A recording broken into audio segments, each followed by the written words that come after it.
Film की शुरुआत एक मछुआरे को दिखाने से होती है जो नदी से बहुत सारी मछलियां पकड़कर किनारे पर लाता है और इन्हें काट काट कर साफ करने लगा। पर यहाँ बड़ी अजीब चीज होती है। उन मछलियों को पानी से निकाले काफी देर हो गई थी, लेकिन तभी अचानक एक मछली जिसका पेट कटा हुआ था वो हिलने लगी। फिर देखते ही देखते वो पूरी तरह अपना जिस्म हिलाकर उछलने लगी। अब न सिर्फ वो बल्कि मरी हुई बाकी मछलियाँ हिलने लगती है, जो देखकर मछुआरा काफी हैरान रह गया क्योंकि ऐसा आज से पहले उसने कभी नहीं देखा था। इसके बाद हम एक शेरिफ इन्हीं पुलिस ऑफिसर की गाड़ी को देखते हैं। उसी टाउन के एक आदमी ने कॉल की थी तो उसी से मिलने शेरिफ जा रहा था। कुछ देर बाद वो उसके घर पहुंचकर उससे बात करता है कि बताओ क्या बात है, क्यों बुलाया तुमने मुझे यहाँ। तो वो आदमी शेरिफ को अपना डॉग दिखाता है। उसकी हालत खराब थी, वो आखिरी सांस ही ले रहा था। उसकी ऐसी हालत देखकर शेरिफ आदमी से पूछता है कि तुमने क्या किया है इसके साथ। आदमी जवाब में कहता है, शेरिफ मैंने इसके साथ कुछ नहीं किया, मेरे ख्याल से इसने वो जहर खा लिया होगा जो मैंने चूहे मारने के लिए पूरे घर में डाला था, लेकिन ये बात भी मुझे कंफर्म नहीं कि इसने वो जहर खाया ही है, मैं बस अंदाजा बता रहा हूँ। अब उसे ठीक तो किया जा नहीं सकता था, ऊपर से वो इतनी तकलीफ में था, इसलिए शेरिफ उसे गोली मारकर खत्म कर देता है ताकि उसकी तकलीफ भी खत्म हो जाए। जिसके बाद शेरिफ घर आने पर उसकी वाइफ शेरिफ को बताती है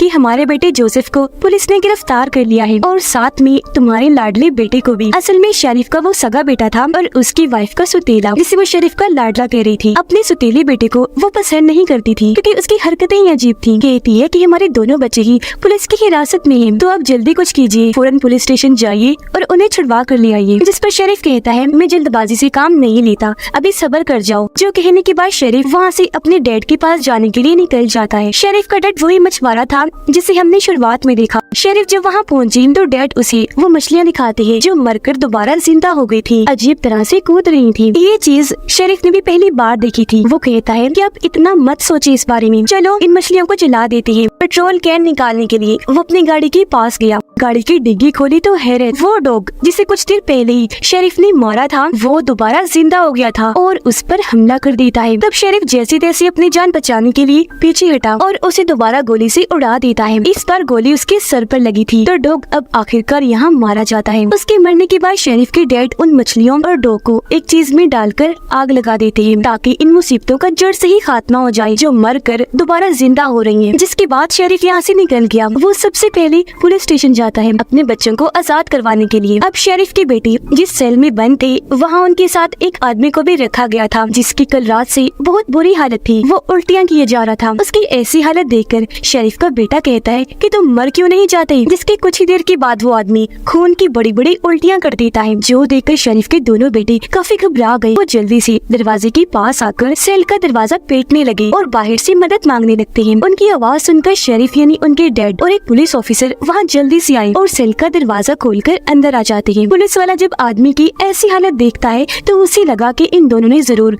उसके साथ कुछ किया होगा जब भी उसकी ऐसी हालत हुई। पर मजीद आदमी को चेक करने के लिए पुलिस वाला जैसे उसके पास जाने लगा वो आदमी अचानक ही उठ खड़ा हुआ, एकदम से आकर पुलिस वाले को गले से पकड़कर दीवार के साथ लगा देता है और उसे खूब मारने लगा। उसने बचने की बहुत कोशिश की लेकिन आदमी पुलिस वाले के सीने पर काट लेता है। ये देखकर जोसेफ उनको छुड़वाने के लिए बीच में आ जाता है, उस आदमी के मुंह पर मुक्का मारता है, लेकिन तब वो आदमी जोसेफ के हाथ पर भी काट लेता है। इस बीच पुलिस वाला खुद को छुड़वा चुका था, वो एक रॉड उठाकर उस आदमी को मारने लगता है। आदमी नीचे गिर गया, तब पुलिस वाला उसे इतनी बार रॉड से मारता है कि उस आदमी का पूरा सर फट गया। वो वही ढेर हो गया, मौके पर उसकी मौत हो गई। यहाँ से निकलने के बाद जोसेफ हॉस्पिटल गया अपनी पट्टी करवाने के लिए। फिर वो अपनी वाइफ से मिलता है, उन्हें पता चला कि वो माँ बनने वाली है। वो सोचते हैं कि हमें इस बच्चे को नहीं रखना चाहिए, पर उसकी वाइफ इस फैसले से दुखी हो गई और वो इस बच्चे को पैदा करने का फैसला कर लेते हैं। अब पता चला कि पूरे शहर में अजीब सा माहौल है, जो लोग मर रहे हैं वो दोबारा से जिंदा हो रहे हैं और जो जिंदा लोग बीमार हैं वो अजीब पागलों की तरह बनकर एक दूसरे को काट रहे हैं। फिर रात के वक्त इसी तरह के एक केस को लेकर शेरिफ के पास कॉल आई जिसमें एक औरत ने अपने छोटे से बच्चे को जो भी पैदा ही हुआ था उसे काट लिया। शेरिफ को काफी हैरानी हुई, वो फौरन उस औरत के घर के लिए निकल गया। जब वहाँ पहुँचा तो वो औरत बहुत ही अजीब हरकतें कर रही थी, जिसके बाद वो शेरिफ पर भी झपट पड़ी, उसे नीचे गिराकर बुरी तरह हमला करके काट लेती है। लेकिन शेरिफ जैसे तैसे खुद को छुड़वा कर एक बड़े से रॉड से उस पर हमला कर देता है, उसे नीचे गिराकर रॉड से इतनी बार उस पर वार करता है कि उस औरत की मौत हो जाती है। इसके बाद हमें 6 महीने की बात का वक्त दिखाया जाता है जहाँ ये वजह सामने आई कि ऐसा क्यों हो रहा था। दरअसल पूरी दुनिया में ज़ॉम्बी वायरस फैल गया था, काटने की वजह से दूसरा इंसान भी इस वायरस का शिकार होता और ऐसे ही वायरस फैलता था। अब 6 महीने गुजर गए थे तो पूरी दुनिया का इस वायरस की वजह से बहुत बुरा हाल था, तबाही मची हुई थी। तो इस माहौल में वो लोग जो इस वायरस से बचे हुए थे उन्होंने अपने रहने के लिए एक अलग जगह बना ली थी। खुद को पूरी दुनिया से अलग करके उन्होंने अपना एक एरिया बनाया जिसके चारों तरफ एक दीवार खड़ी कर दी ताकि बाहर से कोई ज़ॉम्बी उनके इलाके में ना आ जाए। अंदर रहकर वो हर रोज इन ज़ॉम्बीज़ को मारने के नए नए तरीके भी ढूंढ रही थी। अब यहाँ पता चला कि जोसेफ और उसके डैड शेरिफ जो ब्राउन थे उनके अंदर ज़ॉम्बी वायरस से लड़ने की ताकत है, क्योंकि उनके खून में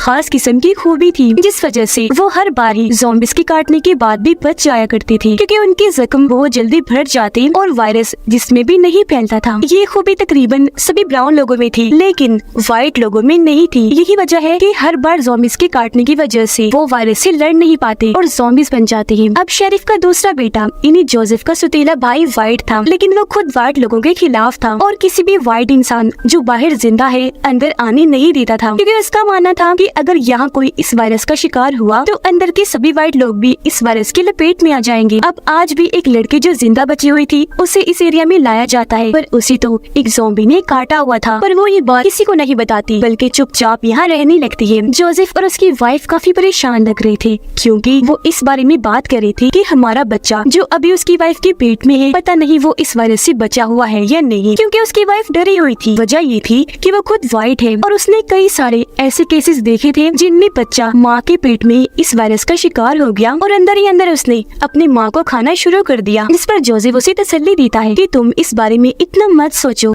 अब रात के वक्त शेरिफ को पता चला कि उनके इस एरिया में जरूरत का सामान खत्म हो रहा है, इसीलिए वो अपने डैड और कुछ आदमियों के साथ बाहर जाता है सामान लाने के लिए, जबकि अंदर शेरिफ का दूसरा बेटा अपने दोस्तों के साथ शराब पी रहा था। वो अपने होश खो बैठा और उस लड़की के पास चला जाता है जो इस वायरस का शिकार थी, जिसे आज यहाँ पर लाया गया था। वो उसके करीब जाने लगा, जिस बीच वो लड़की ज़ॉम्बी में बदल जाती है। उसकी हालत बहुत खराब लग रही थी, मुँह से खून आ रहा था और आंखें अजीब डरावनी लग रही थी। वो बहुत खूंखार बन चुकी थी। शेरिफ की बेटी पर हमला कर देती है और उसके जिस्म का एक हिस्सा उखाड़ कर फेंक देती है, जिससे उसे इतना दर्द हुआ कि वो जोर जोर से चिल्लाने लगा। उसकी आवाज सुनकर सब वहाँ आए और ये नजारा देखकर उनकी होश उड़ गई। यह तब तक जोसेफ भी आ चुका था और वो उस लड़की को देखकर फौरन आगे बढ़ा और ये लोग मिलकर उसे बांध देते हैं। अब जोसेफ और उसके दोस्त उसके सौतेले भाई को मॉम के पास लेकर गए ताकि उसका इलाज करवा सके, क्योंकि वो नर्स है। पर जोसेफ के भाई को पता था कि मेरी इतनी बुरी हालत है कि अब मैं नहीं बच पाऊंगा। उसे ब्राउन लोगों पर गुस्सा आने लगा, खास तौर पर अपने डैड शेरिफ और अपने भाई जोसेफ पर, क्योंकि यही उस लड़की को अंदर लाए थे जिसने उसकी ऐसी हालत कर दी। वो बहाने से अपने भाई जोसेफ के पास आकर उसके पेट में चाकू घुसा देता है और अपने साथी की मदद से अपने एरिया का दरवाजा खोल देता है।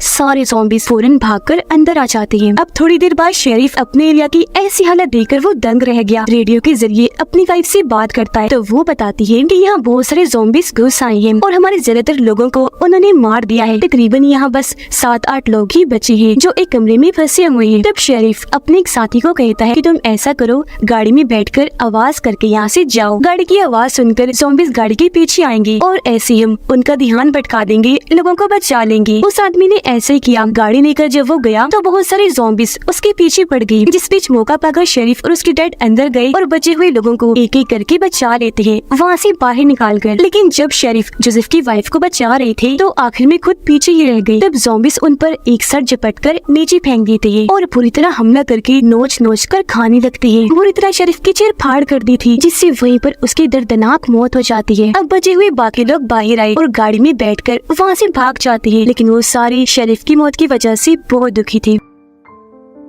तभी शेरिफ के डैड के पास एक औरत की कॉल आई जो उनके ही एरिया की रहने वाली थी। वो बताती है कि यहाँ एक चर्च में हमें शेरिफ के सतीले बेटे और उसके साथियों ने कैद करके बंदी बनाया हुआ है, तो प्लीज आप आकर हमें बचा लीजिए। ये सुनकर शेरिफ के डैड को उन पर बहुत तरस आया और वो उनकी मदद करने के लिए गाड़ी चर्च की तरफ ले जाने लगती है। अब गाड़ी में ही जोसेफ की वाइफ की हालत खराब होना शुरू हो गई। उसका बच्चा पैदा होने का वक्त आ गया था, लेकिन तभी यहाँ जोसेफ का सतीला भाई आ गया और वो दोनों पर गन तान देता है। अपने साथ वो एक ज़ॉम्बी को भी लेकर आया था था ताकि वो जोसेफ की वाइफ को काट ले, क्योंकि वो चाहता था कि उसकी वाइफ भी इस वायरस का शिकार हो जाए। लेकिन तभी जोसेफ की मोम गन लेकर पीछे से जाकर उसे शूट कर देती है। लेकिन इस बीच ज़ॉम्बी तेजी से उनकी तरफ बढ़ने लगा। वो जोसेफ की वाइफ को पकड़कर उसे नीचे लिटाकर काट लेता है। ये देखकर जोसेफ भागता हुआ यहाँ आया। वो चाकू से ज़ॉम्बी पर हमला कर देता है, उसका सर ही काट कर जिस्म से अलग कर देता है। फिर जोसेफ अपनी वाइफ को संभालता है। वो बेचारी दुखी होते हुए कहने लगी कि मैं इस वायरस का शिकार हो गई हूँ और अब जोसेफ तुम्हें अपने बच्चे को बचाने के लिए जल्दी कुछ करना होगा। अब इस वजह से जोसेफ गुस्से से पागल हो गया। वो अपने सौतेले भाई से इस चीज का बदला लेना चाहता था। सबसे पहले वो उसे चाकू मारता है और फिर उसे जिंदा ही ज़ॉम्बीज़ के इलाके में छोड़ आता है ताकि ज़ॉम्बीज़ इसका भी बुरा हाल कर दे। जोसेफ जैसे वहाँ से गया, सारे ज़ॉम्बीज़ एक साथ वहाँ आकर उसके सौतेले भाई पर चीर फाड़ करके बुरी तरह काट कर खाने लगे। तब तक जोसेफ वहाँ से भागकर अपनी फैमिली के पास आ चुका था। उन सबको लेकर वो नदी किनारे आ जाता है ताकि कश्ती में बैठकर वो यहाँ से निकलकर दूसरी साइड पर चले जाएं। लेकिन उनका पीछा करते करते बहुत सारे ज़ॉम्बीज़ यहाँ भी आ गए थे। इसलिए जोसेफ के दादा यानी शरीफ के डैड फैसला करते हैं कि वो यहाँ रुककर ज़ॉम्बीज़ का सामना करेंगे और तब तक जोसेफ अपनी मोम और वाइफ को लेकर यहाँ से भाग जाएगा। अब जोसेफ अपने दादाजी को